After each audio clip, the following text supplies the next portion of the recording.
चलिए यहाँ पे टैली 9 ओपन कर लेते हैं। आप यहाँ पे सी प्रेस करके कंपनी क्रिएट कर लेंगे।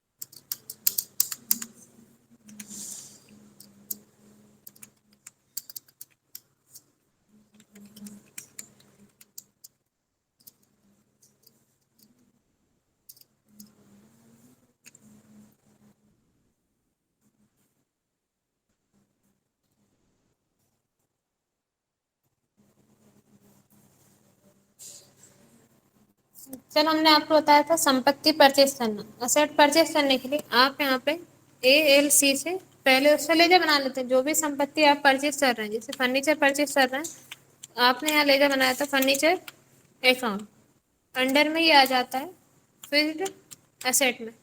एंटर करके आप इसे यहाँ से सेव कर देंगे। एस्केप से आप बैक चाहते हैं, वाउचर एंट्री के लिए आप वी प्रेस करेंगे, एंट्री करेंगे। अगर आप नगद संपत्ति खरीदते हैं तो पेमेंट वाउचर में, उधार खरीद रहे हैं तो जनरल वाउचर में। अगर नगद संपत्ति खरीदते हैं तो एंट्री किसमें करेंगे आप, पेमेंट वाउचर में। संपत्ति बिजनेस में आ रही है और कैश जा रहा है तो बाय में आ जाएगा जो संपत्ति आप परचेस कर रहे हैं। फर्नीचर परचेस कर रहे हैं, बाय में आ जाएगा फर्नीचर, आप यहाँ डाल देंगे अमाउंट, और टू में आ जाएगा कैश। अपने पास से बिजनेस से कैश जा रहा है तो टू में आप क्या लिखेंगे, कैश। एंटर करेंगे, आप यहाँ पे नरेशन डाल देंगे, being purchase furniture on cash. Enter करके सेव कर देंगे। अगर यही संपत्ति आप उधार खरीदते हैं तब आप एंट्री करेंगे F7 से जनरल वाउचर में। संपत्ति का नाम बाय में आएगा।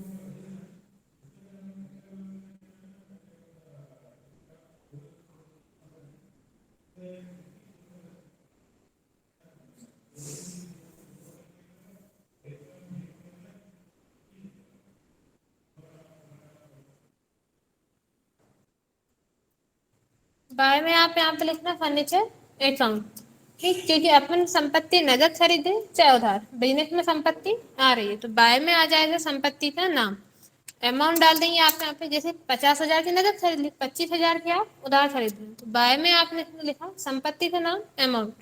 अब टू में आ जाएगा उस पर्सन का नाम जिससे आप उधार संपत्ति खरीद रहे हैं। अल्टर प्लस सी से उस पर्सन के नाम का आप यहाँ पे लेजर बना लेंगे। जैसे विजय से परचेस कर रहे हैं तो आप यहाँ लिखेंगे विजय अकाउंट, अंडर में आ जाएगा ये सन्ड्री क्रेडिटर्स में। एंटर करेंगे, एंटर, यहाँ पे आप डाल देंगे कितने दिन बाद अपन पेमेंट कर देंगे। एंटर करके आप इसे यहाँ से सेव कर देंगे, ठीक। एंट्री हो जाएगी जनरल वाउचर में, बाय में आ जाएगा फर्नीचर और टू में उस पर्सन का नाम जिससे उधार संपत्ति खरीद रहे हैं। एंटर करेंगे, यहाँ पे आप सिलेक्ट करेंगे न्यू रेफरेंस और नरेशन डाल देंगे being furniture purchase on credit. Enter करके सेव। अब आप एस्केप से बैक चाहिए, आप जब बैलेंस शीट के लिए बी प्रेस करें, आप देखेंगे आपको बता रहा फिक्स्ड एसेट कितने की अपने पास 75,000, 75,000 की। अब आप इस संपत्ति का यूज करेंगे, अपन ने फर्नीचर परचेज किया 75,000 का, आप इस संपत्ति का यूज करेंगे। यूज करने के बाद जब आप इसे सेल करेंगे इस संपत्ति की लागत मूल्य में कमी आ जाएगी, कॉस्ट प्राइस इसका कम हो जाएगा।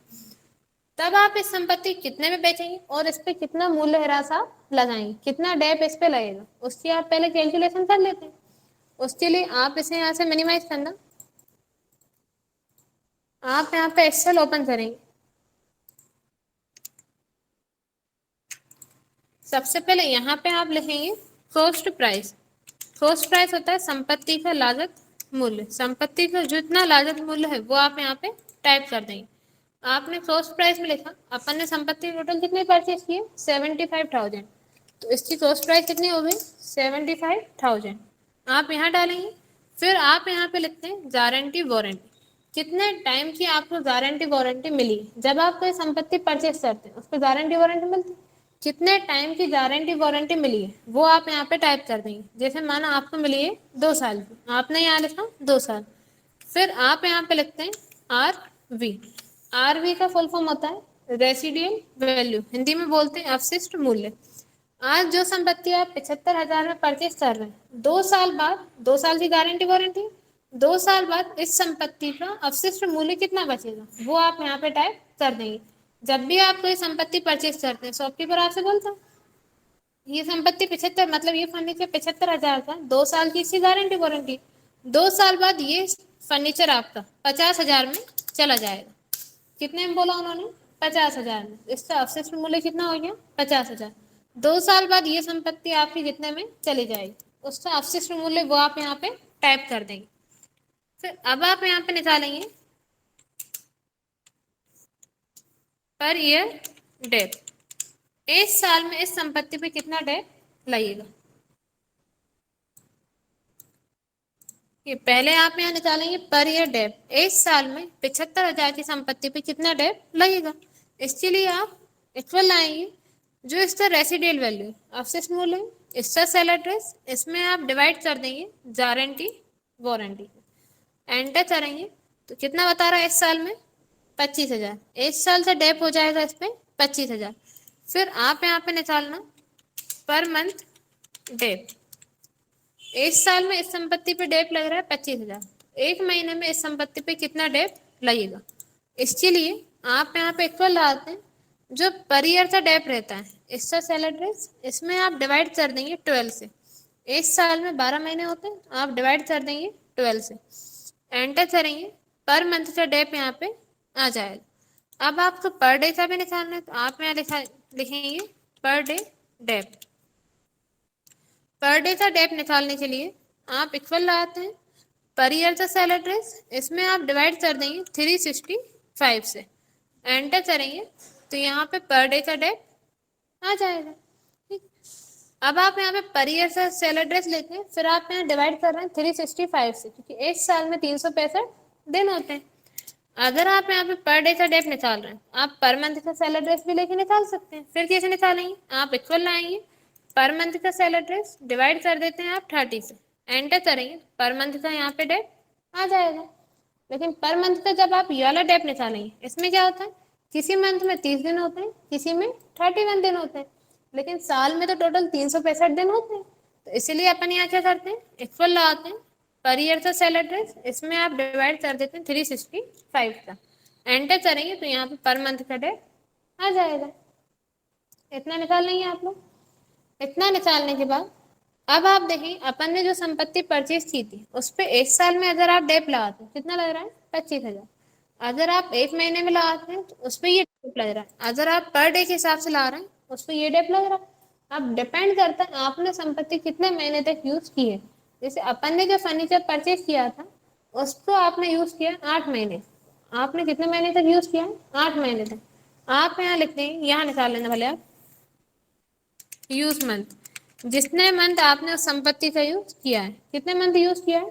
8 महीने। ठीक, अब आप देख रहे हैं पर मंथ का डेप कितना है, ये अपन ने संपत्ति का यूज कितने महीने तक किया है? 8 महीने तक। तो आप उस संपत्ति पे डेप कितने महीने का लाएंगे? 8 महीने के। जितने मंथ तक आपने उस संपत्ति को यूज किया है, फर्नीचर जितने मंथ तक आपने यूज किया है उतने मंथ का डेप लाएंगे आप उस पर। अब आप यहाँ निकालेंगे यूज मंथ डेट,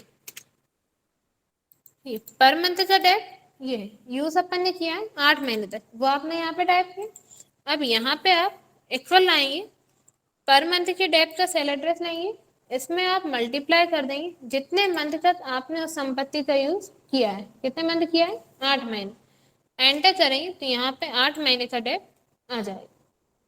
इतना क्लियर है? इतने में कोई डाउट हो तो पूछ लीजिए, वरना आइए बताते। फॉर्मूले फिर से बताना है तो हम फिर से बता देंगे।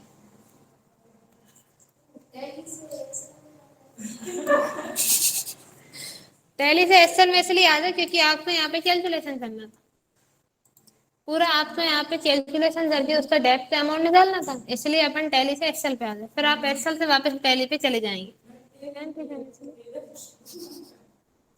कैलकुलेशन करने के लिए। ये भी आ जाएगा, अभी फर्स्ट बार है ना इसलिए आपको ऐसा लग रहा है, अभी आप उस फॉर्मूले को फर्स्ट टाइम समझ रहे हैं, लेकिन धीरे धीरे जब आप करेंगे तो वो आपको आ जाएगा।